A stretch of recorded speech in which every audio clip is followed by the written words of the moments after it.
Today we've got a sweet topic. We're talking about sugar.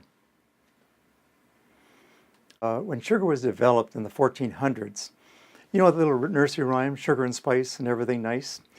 Well, the fact was that sugar was distributed in the 1400s like spice in a little wee tiny bottle about that size. And that was your sugar for maybe 6 months. So can you imagine if your sugar that you had for 6 months was a spice bottle full of sugar? That I would accept. Anything over than that becomes an issue with tooth decay. And it becomes an issue with, they say, with dementia, with brain decay, and a whole bunch of other issues because sugar in the body is converted into cholesterol.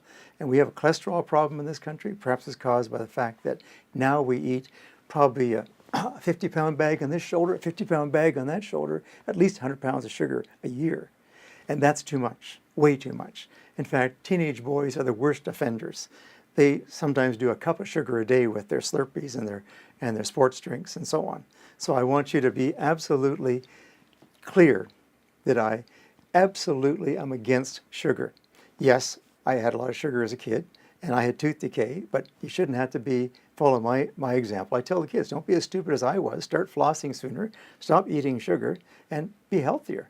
And I think the biggest thing I've had to do in the last 10 years is cut down my sugar intake. And that is what is a challenge, and I offer you good support at the office for that challenge of sugar. So if you want more information, email us info@dolphindentistry.com or phone us 613 to learn more. Call 234 and 5758. Make a smile date.